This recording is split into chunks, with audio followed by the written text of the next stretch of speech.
इस कहानी की शुरुआत होती है आज से 30 साल पहले यानी 1995 में। हम देखते हैं ओरेगन नामी एक जगह को जो यूएस की एक स्टेट ओरेगन के पहाड़ी इलाके में एक गांव था, जहां हम ब्लेक नाम के एक बच्चे को देखते हैं जो अपने डैड के साथ रहा करता है, क्योंकि काफी टाइम पहले ही उसकी मॉम की मौत हो गई थी। इसलिए अब ब्लेक के डैड अकेले ही उसे संभालते। ब्लेक के डैड उसकी देखभाल को लेकर काफी ज्यादा ही टेंशन में रहा करते, इसीलिए वो उसे बहादुर बनाना चाहते थे, क्योंकि इस जगह के बारे में ये बात फैली हुई थी कि एक इंसान जैसा दिखने वाला खूंखार जानवर यहाँ घूम रहा है। हाल ही में उसने एक हाइकर पर भी हमला किया है जो इन पहाड़ी इलाकों में हाइकिंग के लिए आया था। इसीलिए उसके डैड ख्याल रखने के बारे में हमेशा उस पर सख्ती करते थे। लेकिन तेरी बात ब्लेक की, उसे इसका कोई आइडिया नहीं था, क्योंकि वो तो बच्चा था और उसे तो सिर्फ यहाँ की खूबसूरती ही नजर आती। इस खूबसूरती के पीछे कितना बड़ा खतरा छुपा है, इस बात से वो अनजान था। इसी तरह एक दिन ब्लेक के डैड उसे शिकार पर ले जाते, जहाँ ब्लेक को कुछ मशरूम्स नजर आए। वो उसे अच्छे लगे, इसीलिए वो उनके पास चला जाता है। अब इस बात से अनजान के मशरूम जहरीले हैं, ब्लेक उन्हें हाथ लगाने लगा और उसके डैड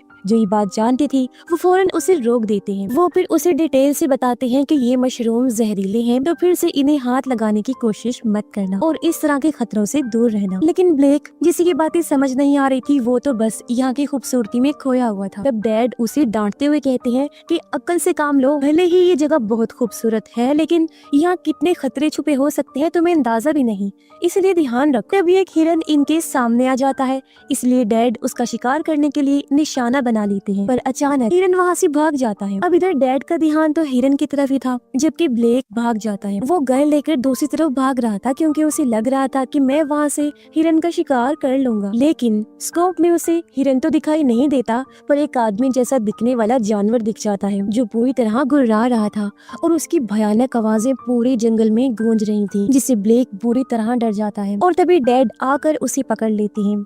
इस बार तो वो पूरी तरह उसे डांट के रख देते हैं। अब एक तरह से वो ब्लेक की हिफाजत ही करना चाहते थे, लेकिन यहाँ सोचने वाली बात ये थी कि ब्लेक खुद कंफ्यूज था कि मुझे किससे डरना है और किससे बचना है, क्योंकि सबसे ज्यादा अगर उसे किसी से डर लगता था तो वो उसकी डैडी थी। खैर डैड उसे लेकर फौरन वहाँ से भाग पड़े। पास ही बने ट्री हाउस में दोनों छुप जाते हैं। ब्लेक के डैड स्कोप से देखते हैं तो जमीन पर उसे हिरन की लाश पड़ी थी, जिसका ये लोग शिकार करने वाली थी। लाश की हालत बहुत ही बुरी, उसकी चीर फाड़ की गई थी, जो और किसी का नहीं बल्कि उसी जानवर का काम था जिसने इनके शिकार करने से पहले ही हिरन का शिकार कर लिया, और अब वो इनको भी अपना शिकार बनाना चाहता है। अब यहाँ डैड उस जानवर, उस मॉन्स्टर को भी देख लेते हैं, जिसे देखते ही उन्होंने शूट कर दिया, लेकिन निशाना चूकने की वजह से वो जानवर भाग जाता है। ब्लेक जो बुरी तरह डर गया था, डैड से पूछता है कि वो क्या चीज थी आखिर। इस पर डैड उससे झूठ बोल देते हैं ताकि वो डरे ना। कहते हैं बेटा वो तो बस भालू था। लेकिन घर आने के बाद वो अपने डैड को किसी से फोन पर बात करते सुन लेता है। डैड कह रही थी कि वो जानवर सच में है, आज मेरा उससे सामना हुआ है, मेरे बेटे को उससे खतरा है, इसीलिए मुझे उसका काम तमाम करना होगा। खैर अब यहाँ से कहानी 30 साल आगे जाती है, यानी मौजूदा वक्त में, जहाँ ब्लेक अब खुद भी एक बाप था जो अपने फैमिली के साथ सैन फ्रांसिस्को में रहता। उसकी एक प्यारी सी बेटी थी जिससे ब्लेक बहुत ज्यादा प्यार करता था, और हर बाप की तरह उसका भी मकसद हमेशा अपनी बेटी की हिफाजत करना था, लेकिन अपने डैड की तरह नहीं। वो अपने बेटे की हिफाजत तो करना चाहता था, लेकिन वैसा बिहेव बेटे के साथ कभी नहीं सोच सकता था जैसा उसके डैड करती थी। इसी तरह ब्लेक की बेटी भी उसे बहुत प्यार करती थी। जब भी उसके डैड उसके साथ होते वो बहुत अच्छा और सेफ महसूस करती थी। अब यहाँ उसकी बेटी शरारत करने लगती है, खेलते हुए उसे ऐसी गलती हो जाती है जिससे उसे चोट भी लग सकती है, और अब ये देखते ही ब्लेक अपना कंट्रोल खो देता है और आज वो पहली बार बुरी तरह अपनी बेटी को डांट के रख देता है, जिस वजह से बच्ची रोने लगी। तो फौरन ब्लेक को एहसास हुआ कि ये क्या, मैं तो अपने डैड जैसा ही बन गया हूँ। तो वो फौरन अपनी बेटी को सॉरी बोलते हुए कहता है कि बेटा आइंदा मैं तुम पर कभी नहीं चिल्लाऊंगा। दोनों बाप बेटी का रिश्ता भी काफी मजबूत था, हमेशा की तरह आज भी उसकी बेटी गेम। वो ब्लेक के माथे पर हाथ रख के कहती है, डैड आप इस टाइम ये सोच रहे हैं ना कि आप अपनी बेटी से बहुत प्यार करती हैं। इस पर वो मुस्कुरा कर कहता है कि सही कहा बेटा, मैं तो बिल्कुल यही सोच रहा हूँ। अब ब्लेक का ताल्लुक अपनी बेटी से इसलिए भी अच्छा था क्योंकि वो ज्यादातर घर ही रहा करता था। वो पार्ट टाइम राइटर था। करें बात ब्लेक की वाइफ की, उसका नाम शार्लेट था। वो एक न्यूज चैनल में रिपोर्टर की जॉब करती थी। हर टाइम बिजी होने की वजह से फैमिली को टाइम ही नहीं दे पाती। यही वजह थी कि दोनों हस्बैंड वाइफ के रिश्ते में गैप आ रहा था, जो जाहिर है दोनों नहीं चाहती थी, क्योंकि शार्लेट भी अपनी फैमिली से प्यार करती थी, उन्हें टाइम देना चाहती थी, लेकिन लाख कोशिश के बाद भी उसे टाइम मैनेज नहीं होता था और वो ऐसा नहीं कर पाती थी। फिर अब ब्लेक के पास एक खत आता है जिसमें लिखा था कि काफी सालों पहले उसके डैड जो गायब हो गई थी उनकी मौत हो गई है। असल में 30 साल पहले अपने बेटे की जान बचाने के लिए ब्लेक के डैड उस जानवर को मारने गए थे, लेकिन तब से ही वो लापता थी और अब पुलिस ने ये बात कंफर्म कर ली थी और ब्लेक को लेटर के जरिए बता दिया था कि तुम्हारे डैड के बारे में ये कह दिया गया है कि वो मर चुके हैं। अब ब्लेक, जिसको हालांकि डैड का बर्ताव अच्छा नहीं लगता था, पर आज ये खबर सुनकर उसे गहरा सदमा लगता है। डैड को याद करते हुए वो सोचता है कि हमें अपने पुराने घर जाना चाहिए जहाँ मैं अपनी फैमिली के साथ रहा करता था। वो एक ट्रिप प्लान करता है जिसमें वो शार्लेट और बेटी को भी साथ ले जाना चाहता था ताकि उन लोगों की दूरियां खत्म हो जाएं और फैमिली के बीच सब अच्छा हो जाए। ब्लेक इस बात का जिक्र जब शार्लेट से करता है तो वो भी मान जाती है, कहती है कि हाँ, मैं अपने काम से छुट्टियां लेकर चलूंगी ट्रिप पर, क्योंकि कहीं ना कहीं उसे भी अपनी गलती का एहसास था कि मैं फैमिली से ज्यादा ही दूर हो गई हूँ और अपनी बेटी के लिए वो सब नहीं करती जो एक माँ को करना चाहिए। तो उसे लगता है कि मैं एक अच्छी माँ नहीं हूँ। ये बात वो ब्लेक को भी कहती है, लेकिन वो उसे समझाता है कि तुम ऐसा मत सोचो, बहुत अच्छी माँ हो तुम। और फिर अगले ही दिन ब्लेक अपने फैमिली के साथ ट्रिप पर निकल जाता है अपनी जिंदगी को और खुशहाल बनाने के लिए। वो अपने गांव तो पहुंच गया था, लेकिन उसे अपना घर नहीं मिल रहा था। जाहिर है इस जगह को छोड़े उसे 30 साल हो गए थे और ये जगह बिल्कुल बदल गई थी। अब एक तो उसे रास्ता समझ नहीं आ रहा था, ऊपर से इंटरनेट भी बंद था, जिस वजह से ये मैप भी नहीं देख सकते थे। तब ये कुछ दूर ट्री हाउस पर एक आदमी को देखते हैं जिसके हाथ में गन थी। आदमी भी इन्हें देख चुका था जो अब इन्हीं की तरफ ही आ रहा था। ये देखकर शार्लेट काफी डर गई। वो ब्लेक से कहती है कि चलो यहाँ से, उसके हाथ में गन है। ये सुन ब्लेक उसे समझाता है कि घबराओ नहीं, इतने डरने वाली कोई बात नहीं है, क्योंकि यहाँ हर कोई अपने पास गन जरूर रखता है। आदमी जब पास आया तो पता चला कि ये ब्लेक के बचपन का दोस्त ही था। वो ब्लेक को पहचान लेता है। तब वो अपनी दोस्त को कहता है, मुझे रास्ता समझा दो प्लीज, मैं अपना ही घर नहीं ढूंढ पा रहा हूँ। दोस्त उसे रास्ता समझाने के लिए गाड़ी में बैठ जाता है। सफर करते करते इन्हें काफी रात हो गई थी और ये लोग अपने घर के काफी करीब भी पहुँच गए थे, पर अचानक गाड़ी के सामने अजीब सी चीज आ गई थी जिससे ब्लेक का ध्यान भटक गया और उनका काफी बुरा एक्सीडेंट हो जाता है क्योंकि उनकी गाड़ी पलट गई। ब्लेक का दोस्त जो बहुत घबरा गया था गाड़ी से बाहर जाने की कोशिश करता है। इनकी गाड़ी ऊपर अटकी हुई थी। जैसे ही उसके दोस्त ने दरवाजा खोला वो नीचे गिर जाता है, जहाँ वही जानवर उस पर हमला कर देता है। ये देख फैमिली बाहर आने की कोशिश करती है। अब शार्लेट और उनकी बेटी तो बाहर आ गए थे, लेकिन ब्लेक के आने से पहले जानवर उस पर भी हमला कर देता है, जिसमें ब्लेक का बाजू जख्मी हो गया था, लेकिन वो भी जैसे तैसे बाहर आ गया था। तीनों गाड़ी से निकलकर भागने लगते हैं। इनके सामने एक घर था जो और किसी का नहीं बल्कि ब्लेक का ही था। वो अपनी फैमिली को लेकर घर की तरफ भागने लगा क्योंकि वो जानवर इनके पीछे पड़ा हुआ था। जैसे तैसे ये उसे बचते हुए घर के अंदर आ जाते हैं, लेकिन घर में काफी अंधेरा था और अब तक शार्लेट और उनकी बेटी भी पूरी तरह डर गई। अब ब्लेक सबसे पहले टॉर्च ढूंढता है, फिर उसकी मदद से जनरेटर ऑन करता है। फिर उसने खिड़की के जरिए टॉर्च मारकर बाहर देखा,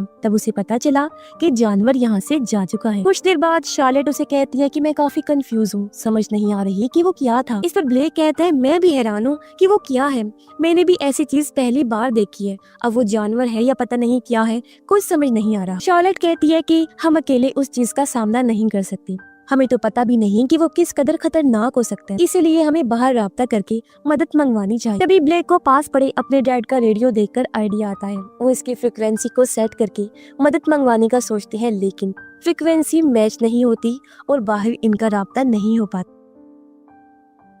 अचानक ब्लेक के साथ कुछ होने लगा, उसकी हालत खराब हो जाती है, उसके दांत भी झड़ने लगी थी, बाजू से खून आ रहा था जहाँ उसे चोट लगी थी और इस सारी हलचल में वो अपनी चोट को तो भूल ही गया था। कट का निशान देखकर वो कहता है ये खिड़की के कांच से लगा है, पर शार्लेट कहती है नहीं, ये कांच का कट नहीं लग रहा, तुम्हें उस जानवर का पंजा लगा है। खैर वो ब्लेक की पट्टी कर देती है और अपनी बेटी को लेकर सो जाती है, जबकि ब्लेक मेन दरवाजे को अच्छे से बंद करने में लगा हुआ था और तभी उसे किसी जानवर के जोर जोर से चलने की आवाज आती है। अब इतनी तेज आवाजों के बावजूद भी शार्लेट और उसकी बेटी सो रहे थे क्योंकि ये आवाजें सिर्फ ब्लेक को ही सुनाई दे रही। शार्लेट और उसकी बेटी नहीं सुन पा रही थी। अब ब्लेक पता लगाने के लिए कि आवाज कहाँ से आ रही है पीछा करता है। ये आवाज अलमारी के अंदर से आ रही थी जो एक मकड़ी के चलने की आवाज थी और ये देखकर ब्लेक काफी चौंक गया कि इसकी आवाज मुझे इतना तेज सुनाई दे रही थी। असल में जिस जानवर ने उसे काटा था, जिसकी बातें इतने सालों से चल रही थी, वो दरअसल एक भेड़िया था और अब भेड़िए के काटने से ब्लेक भी भेड़िए में बदलना शुरू हो गया। जैसे इंसान के दांत टूटते हैं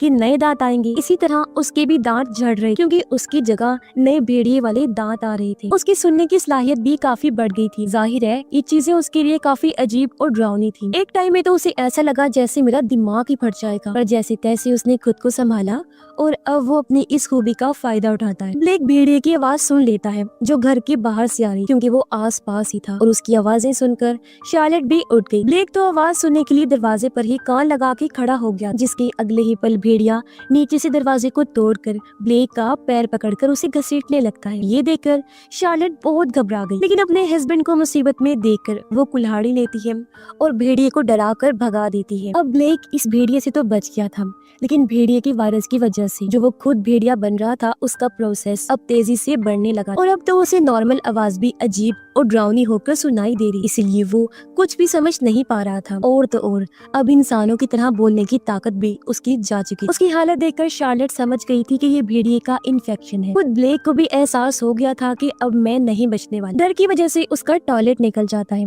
तब शार्लेट जैसी तैसे उसे संभालती है। वो पेन और पेपर लेकर आई ताकि ब्लेक लिखकर बता सके कि आखिर वो क्या कहना चाह रहा है। उसने लिखा डाइंग, यानी मैं मर रहा हूँ। इस पर वो उसे शांत करती है, कहने लगी कि ऐसा कुछ नहीं है, तुम ठीक हो जाओगे, बस तुम बीमार हो गई हो। मगर जाहिर है उसे शार्लेट की बातें कहाँ समझ आ रही थी, और तो और अब उसकी देखने की ताकत भी बदल चुकी थी। वो नॉर्मल से अब अजीब देख पा रहा था। उसके बाल भी तेजी से झड़ने लगी थी, जिससे ब्लेक की हालत काफी खतरनाक हो गई। अपने डैड की ऐसी हालत देखकर उनकी बेटी बहुत घबरा गई। वो शार्लेट से पूछती है, मॉम डैड को क्या हुआ है? शार्लेट कहती है, कुछ नहीं हुआ, वो बस बीमार है, सुबह होते ही हम उनको डॉक्टर के पास ले जाएंगे। तभी शार्लेट ने नोटिस किया कि ब्लेक की बाजू से खून बह रहा है, जो देख वो अपनी बेटी को यहाँ से भेज देती। उसने जब पट्टी हटाकर देखा तो उसके होश उड़ गए, क्योंकि चोट वाली जगह पूरी गल गई थी और अब तो ब्लेक को चोट वाली बाजू में इतनी ज्यादा दर्द हो रही थी कि वो अपनी जख्म को खुरचने लगता है और फिर तो दांतों से काटने भी लगा। ये देख शार्लेट बहुत घबरा गई।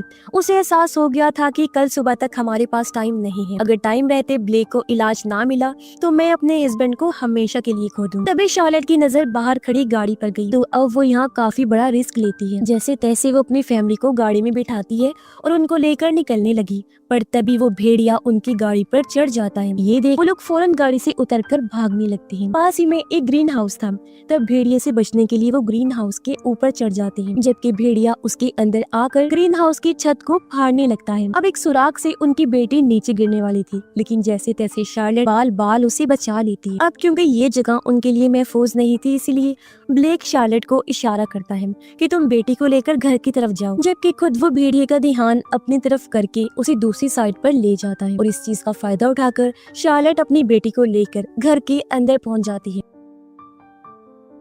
कुछ देर बाद जब ब्लेक भी घर वापस आया तो वो पहले से भी ज्यादा बदल गया था। उसके सारे बाल झड़ गए थे और भेड़िए वाले दांत भी आ गए थे पूरी तरह। फिर उसे खून की उल्टी हो जाती है, जिसके अंदर से भेड़िए की कटी हुई उंगलियां निकलती हैं, यानी उसे लड़ते हुए ब्लेक भेड़िए की उंगलियां ही काट कर खा गया था। उसका जानवर वाला रूप ब्लेक पर हावी हो रहा। उसे भी एहसास हो गया था कि जल्दी मैं अपनी फैमिली के लिए खतरा बन जाऊंगा, तो वो उनसे दूर जाने की सोचता है। लेकिन जैसे ही उसने दरवाजा खोला, सामने भेड़िया खड़ा था जो उसे बदला लेने आया था। वो ब्लेक पर झपट पड़ा और अब दोनों भेड़ियों के बीच खतरनाक लड़ाई छिड़ जाती है। अब शुरू में तो वो भेड़िया ब्लेक पर भारी पड़ रहा था, लेकिन फिर ब्लेक भेड़िए की गर्दन पर काटकर पूरी तरह उसे चीर देता है, जिससे आखिरकार भेड़िए की मौत हो जाती है। तभी ब्लेक नोटिस करता है कि इस भेड़िए की बाजू पर सेम वैसा ही टैटू बना हुआ है जैसा उसके डैड की बाजू पर भी था, यानी कि ये वाला भेड़िया उसके डैडी थी। दरअसल जब वो भेड़िए के शिकार पर गए थे तो उसके काटने की वजह से वो भेड़िया बन गए थे। ये एक तरह का भेड़िए वाला वायरस है जो उसके डैड से अब ब्लेक में भी आ गया, लेकिन फैमिली को नुकसान से बचाने के लिए वो घर से बाहर भाग जाता है। अचानक वो बाहर जाकर गिर गया। उसे बेचैनी होने लगी क्योंकि उसका जबड़ा चौड़ा हो गया था, दांत भी बड़े हो गए थे। इसी के साथ ही उसके लंबे लंबे खतरनाक नाखून भी निकल आए थे और तो और जिस्म पर बाल भी उग गए थे और अब वो पूरी तरह अपने डैड की तरह वुल्फ मैन बन गया था। उसका भेड़िए वाला रूप पूरी तरह निकल आया था, इसलिए वो अपनी फैमिली पर ही हमला करने चला जाता है। शार्लेट भी समझ गई थी कि ब्लेक पूरी तरह भेड़िया बन गया है जो हमारे लिए खतरा है, इसलिए अब की बार वो दरवाजा नहीं खोल और अपने बचाव में चाकू रख ली। लेकिन जैसे तैसे ब्लेक अंदर घुस ही आया था। अभी भी कहीं ना कहीं उसका इंसानी रूप जानवर वाले रूप से लड़ रहा था, क्योंकि शार्लेट और बेटी उसके सामने ही थी, लेकिन वो हमला नहीं करता। शार्लेट उसे खतरा समझकर चाकू से वार करने लगी, जबकि ब्लेक तो सिर्फ उसे चाकू लेने की कोशिश कर रहा था। तभी इसी बीच शार्लेट अपनी बेटी को लेकर भाग जाती है। वो दोनों एक बांध में आकर छुप गई थी, जहाँ शार्लेट एक बेर ट्रैप देखती है और ब्लेक से बचने के लिए वो इसी का इस्तेमाल करने का फैसला करती है। दोनों छुप गई थी। कुछ देर बाद ब्लेक भी बांध का दरवाजा तोड़कर अंदर आ गया था। अब बांध में काफी अंधेरा था। दोनों को लग रहा था कि वो हमें नहीं देख पा रहा, लेकिन ब्लेक तो अपनी देखने की ताकत से उन्हें साफ देख पा रहा था, लेकिन फिर भी वो हमला नहीं करता। और अब वो जैसे ही आगे बढ़ा उस ट्रैप जाल में फंस जाते हैं। तब इसका फायदा उठाकर शार्लेट बेटी को लेकर भाग जाता है। ट्रैप से अपना पैर छुड़ाने के लिए वो दांतों से अपना पैर ही काट देता है। फिर वो रेंगते हुए ही उनका पीछा करने लगता है। घूम फिर कर माँ बेटी वहीं आ गए थे जहाँ से इन सब की शुरुआत हुई थी। सामने उनकी गाड़ी पलटी हुई थी और पास ब्लेक के दोस्त का कटा हुआ हाथ था। गन भी थी जिसे उठाकर शार्लेट अपनी बेटी को लेकर ट्री हाउस में छुप जाती। इस सब में सुबह भी हो गई थी। ब्लेक भी उनका पीछा करते हुए ट्री हाउस के पास आ गया था। ऊपर चढ़ के वो उन्हें देखने लगता है, मगर अभी भी वो उन्हें कुछ नहीं करता। अब बेचारा पूरी जिंदगी कोशिश करता रहा कि मैं अपने डैड की तरह ना बनूं, यानी मेरी बेटी के अंदर मुझे लेकर डर ना हो। लेकिन आज बेचारा खुद इतना मजबूर हो गया था कि उसकी बेटी आज उससे डर रही थी और वो कुछ नहीं कर सकता था। अब ये चीज हरगिज ब्लेक को बर्दाश्त नहीं थी। उसे ऐसा नहीं बनना था। और इसी बीच उसकी सोच को एक बार फिर उसकी बेटी पढ़ लेती है। वो शार्लेट को कहती है कि डैड चाहते हैं कि आप उन्हें खत्म कर दें, इसीलिए शूट हिम। लेकिन शार्लेट से ये नहीं हो पा रहा था। चाहकर भी उसे गोली नहीं चल रही। जो देख ब्लेक उसे उकसाने लगता है, तब ना चाहते हुए भी शार्लेट उसे शूट कर देती है और वो नीचे गिरकर अपने आखिरी पलों में यहाँ की खूबसूरती को देखने लगता है जैसे वो बचपन में देखा करता था। दोनों माँ बेटी भी ब्लेक के पास आकर बैठ जाती है। आखिरी पलों में भी फिर से उसकी बेटी ब्लेक के दिमाग को पढ़ने लगती है। वो कहती है, डैड आप अभी भी यही सोच रहे हैं ना कि आप अपनी फैमिली को बहुत प्यार करते हैं, इसीलिए तो आपने हमें कोई नुकसान नहीं पहुँचाया। ये सुनते ही ब्लेक अपना दम तोड़ देता है, जिससे उसकी बेटी समझ गई कि फाइनली डैड की बेचैनी खत्म हो गई और उन्हें सुकून मिल गया है। तब इस चीज से दुखी होकर वो अपनी माँ के गले से लगकर रोने लगती है। वो गहरे सदमे का शिकार थी, यहाँ से निकलकर आगे बढ़ने लगती है। कहीं ना कहीं वो भी कबूल कर चुकी थी कि हमारी किस्मत में यही लिखा हुआ था, और इस चीज को कबूल करते ही वो नई जिंदगी की शुरुआत के लिए निकल पड़ी। और इसी के साथ ही इस फिल्म की कहानी यहीं पर खत्म हो जाती है।